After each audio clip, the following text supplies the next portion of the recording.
Pot is, of course, legal now. Indeed, there are cannabis stores everywhere, it seems, selling not just things to smoke, but also to eat and drink as well. With it, more accessible than ever, including with parents partaking. Talking to young people about such substances may belong on every parent's to-do list. With us to help with that, let's welcome, in Hamilton, Ontario, Dr. Christina Grant, Professor of Pediatrics and Adolescent Medicine Specialist at McMaster University.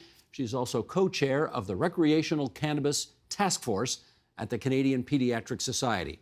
And here in our studio, there's Steve Keller, bilingual curriculum developer of the Youth Cannabis Awareness Program at the YMCA of Greater Toronto. And it's good to have both of you on our program here tonight.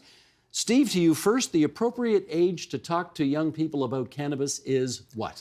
It's an excellent question.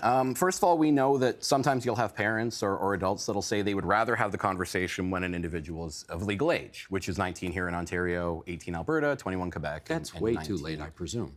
And I would agree. We know that the average age of onset use is around age 14 for cannabis, which is fairly close to the average age of alcohol being about 13 and a half, according to the Canadian Student Tobacco, Alcohol and Drug Survey.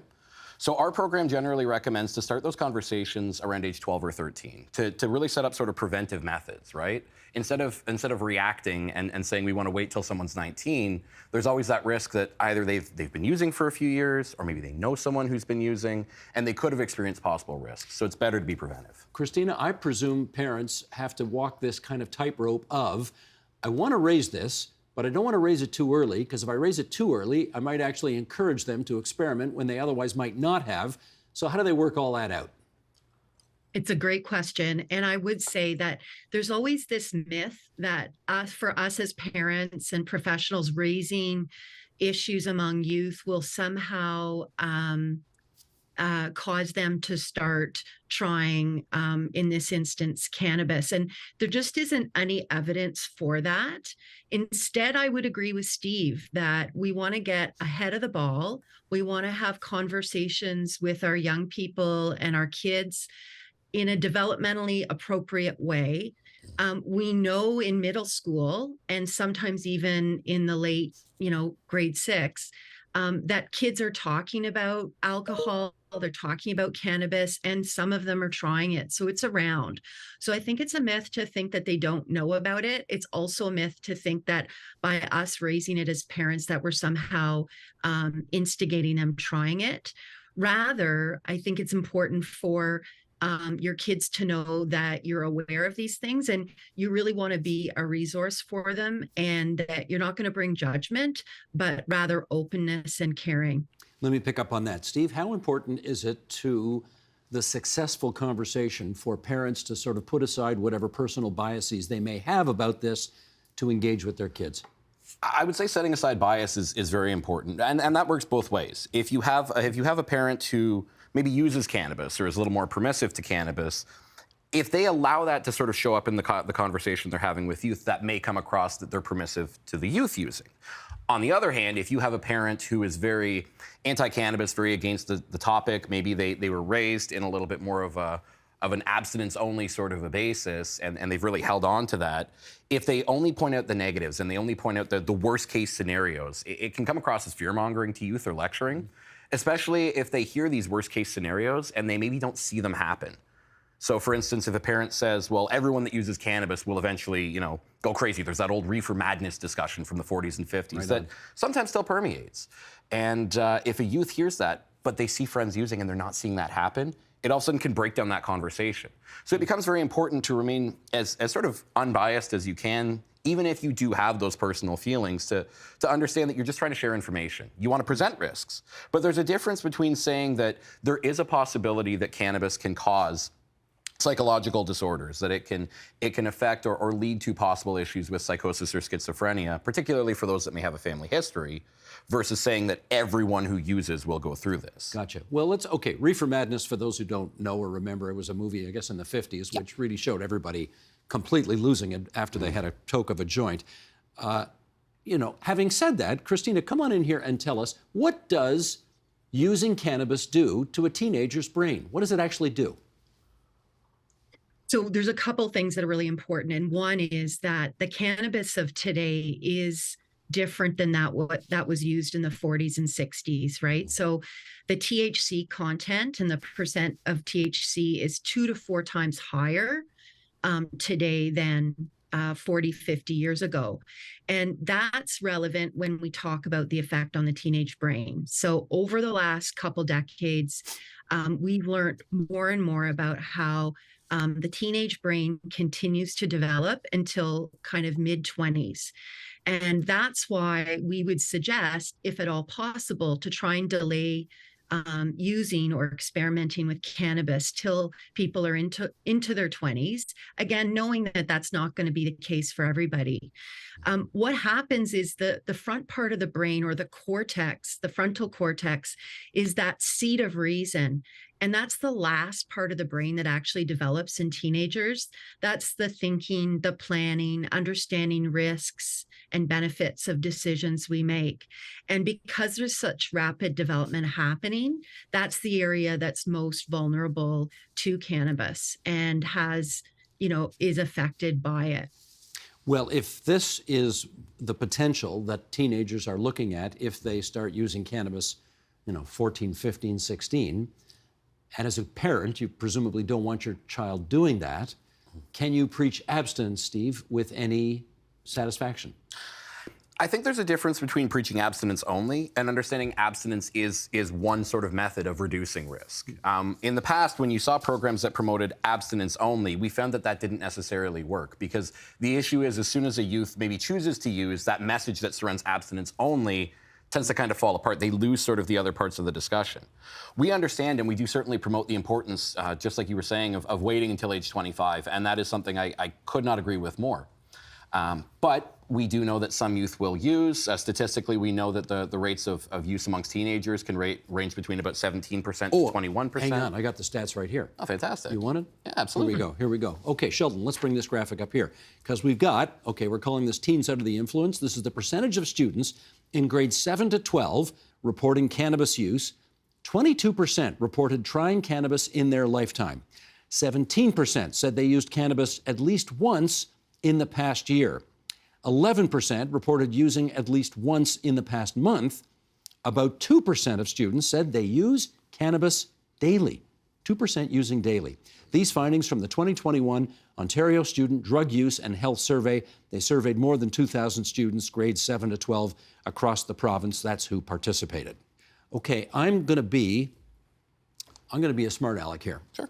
22% admitted to using cannabis at least once, Yep. which means 78% are lying about the fact that they didn't try it.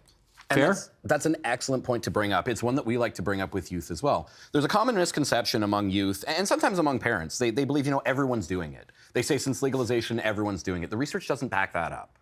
It really shows that the majority of youth actually don't use cannabis. How reliable is that research? We've seen that in research from the CTADS in 2017 and 2015. We saw it in the Canadian Alcohol and Drug Survey after legalization in 2019. We saw it in the Student Tobacco, Alcohol and Drug Survey. In fact, any national reporting data, and even the provincial reporting data, never actually shows that teenage use or adolescent use, below age 19, ever surpasses the 50% mark. And that's great news to know, especially when you're having that dialogue with youth, to point out that if a youth believes everyone is using it, they may be more likely to try it because they'll base their decision on someone else's experience. And the risk there is that cannabis can have such a different effect on people for a whole wide array of reasons. It could be their medical history. It could be if they have history, like I said, of psychological conditions in their family tree. It could be their body composition. Again, it could be their age with the brain still developing. And if they understand that the majority of people actually don't use cannabis, they can hopefully really frame that decision based on their own beliefs, based on the things they've learned themselves. Okay, but Christina, I'll acknowledge here, I don't have any longitudinal or latitudinal studies here to look at. I have my kids' experiences and what they told me that I'm looking at right now. And they told me it's absolutely everywhere. And the notion that 22% of kids are trying it and 78% aren't doesn't jibe with my anecdotal evidence. So tell me I'm wrong. I think you're wrong. There's no doubt. So what Steve's talking about is it's another myth. So the myth that everybody's using. And there's a lot of areas in adolescent medicine where that's the case. The other myth is for 15 and 16-year-olds that they're all having sex. And the research doesn't back that up. So I think you're wrong. And I'm glad to hear it, frankly. I agree with Steve. The research that you quoted, those numbers, is from a huge database. They've been doing that Canadian student drug survey, drug and alcohol drug survey. They've been doing that work for decades, and it's really excellent work through CAMH, and probably the best data that we have right now. Okay, since, Steve, a chunk of kids, admittedly not the majority, according to these highly reputable studies that I'm hearing you two talk about, since a chunk of kids is going to try cannabis, how do you get them to do it responsibly? It becomes very important to understand that any cannabis use can carry risk. And it's important to point out that if they use, it doesn't immediately make them irresponsible for doing so. It's a choice that they make. So we have to make sure that they understand if they do choose to use, they're understanding what those reduced harms may look like or reducing risks may look like. That could be things like designating a sober driver if you choose to travel. And that becomes a conversation you can have with kids at any point in their life. It's as simple as just asking if they're going out, how are you getting home later?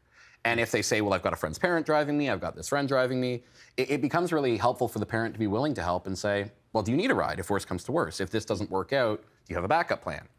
Another thing to consider is looking for those lower potency products. As was mentioned earlier, not only is the potency of dried leaf cannabis much higher than it was in the 60s, 70s, and 80s, but the advent of the 2.0 market, when we look at things like cannabis extracts, which is a product whereby the THC has actually been pulled off of the plant, the unwanted portions discarded, and you're left with a stronger product.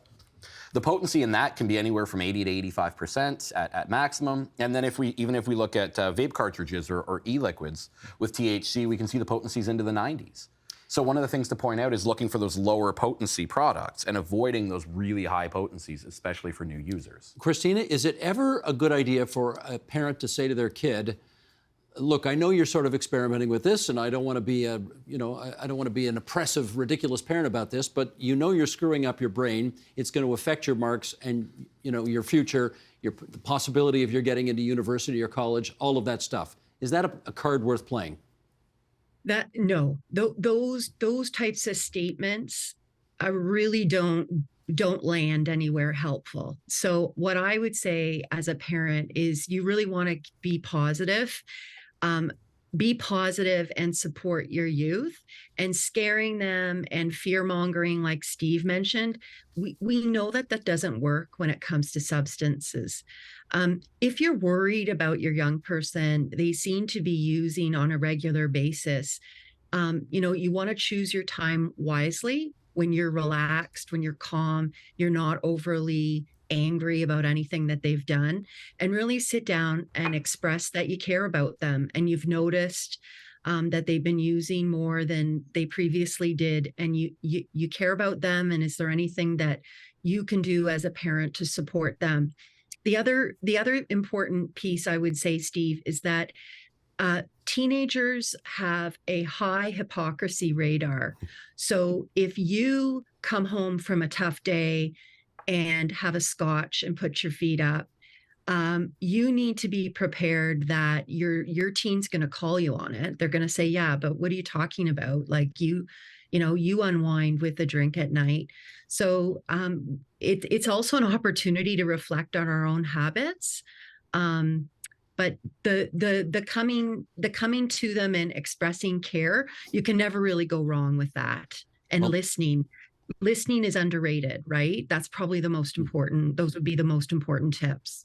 That's a great point about the alcohol. And let me follow up with Steve on that, because if a teen comes to their parent and says, look, this isn't alcohol, it's not a hard drug, it's not heroin, it's not cocaine, it's plant-based, so it's therefore not that harmful. What's the response to that?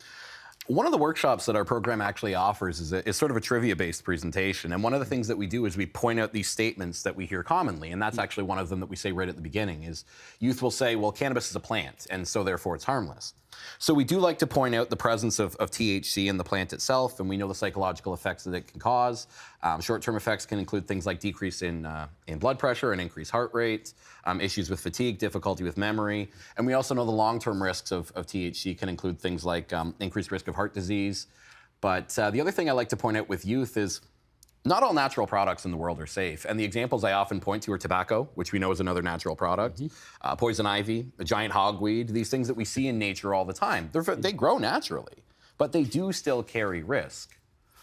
So, and I did want to mention, going back to something that Christina mentioned a moment ago, that if youth point out, well, you're using, you know, how is it fair for you to have a discussion with me if you're also using? Whenever I get an adult that asks me that question, I often like to point out to them, what harm reduction strategies or what strategies do you have in place to reduce risk? So if, say, youth points out, well, you're using. Well, true, but I'm at home. If I need to go anywhere, I can call a cab, I can designate a driver. It's legal for an adult to do it. It's not for a teenager. There's the legal ramifications to look at, certainly. Brain is more developed. Precisely, they've used at an older age. And they're also pointing out the fact that when's an appropriate time to use? If they come home on a Friday night, they know they have the weekend off, they use a substance, they've chosen a safe space, they're around people they trust, they know they have a safe ride, they can actually exemplify all of those strategies that you want youth to understand. Okay. Because when's a better time to use, or a more appropriate time to use, would be when you know you have time off and you know you're in a safe space, or 5 minutes before you have to go write an exam. Understood. Okay, Sheldon, bottom of page 3 here. Let's get this graphic up in our last few minutes here and finish up on this. Understanding the Cannabis Control Act and other protective measures. Here we go. 19, as we just indicated, is the minimum legal age to access and use cannabis. There's up to a $200 penalty for youth under 19 possessing, consuming, or cultivating cannabis. Smoking or vaping cannabis is prohibited on or within 20 meters of areas where children commonly gather. We're talking schools, daycare centers, parks, etc. And retailers caught selling or distributing cannabis to minors could receive a $500,000 fine and or up to a year of imprisonment. So it's serious business we're talking about here. And Christina, let's follow up with this. In Ontario, we're seeing an increase in cannabis-related hospitalizations among youth. They're showing up, youth are, in ERs with cannabis-induced psychosis, severe vomiting, addiction. What do we do about that? So there's actually two groups. There's the youth, and there's a nice study that was published from Quebec this summer that showed especially males less than 15 had much higher rates of showing up in emergency room secondary to cannabis. And one of the pieces that we haven't talked today is the myths around edibles being safer.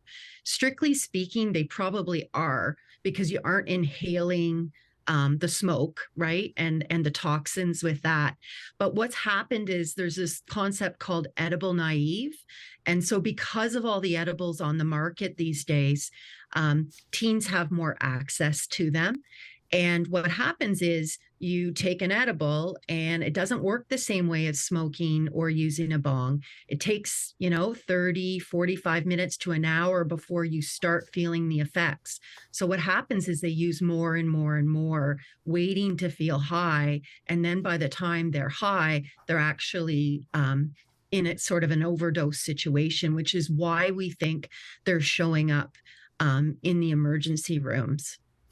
All right, in our last minute here, Steve, I get it. Parents are often not the messengers kids want to hear from, right, when it comes to offering advice on health or anything for that matter. Who's a better messenger? Well, you have to consider where youth are getting their information from. They're getting it from their peers. They are getting it from their parents. They're getting it from teachers. They're getting it from media. So I think what becomes really important is to really try to promote awareness to the community as a whole, so that no matter where youth are getting that information from, the message is consistent. We understand the importance of waiting or certainly limiting use at least until the age of 25, but still understanding that risks still exist for adults over the age of 25 as well. And it becomes very important that if you can sort of teach communities as a whole, whether that's through group presentations, whether that's through media projects, whether that's through awareness-raising initiatives like the YCAP program, it becomes very helpful to sort of move the audience forward as a whole, so that the information that they're getting becomes more unanimous and more sort of universal, so that you don't have misconceptions being passed along from one individual moving to the next. Because again, as you mentioned, parents may not be the best messengers for some youth, and in some cases they may not be at all. Yeah. But their friends are, their teachers are, their peers are, and being able to sort of educate that whole community becomes all the more important. Gotcha. Very helpful, you two. Christina Grant from McMaster University, Steve Keller from the YMCA's Youth Cannabis Awareness Program. It's good of both of you to join us here on TVO tonight. Many thanks. Thanks for having us. Thank you so much, Steve. The Agenda with Steve Paikin is made possible through generous philanthropic contributions from viewers like you. Thank you for supporting TVO's journalism.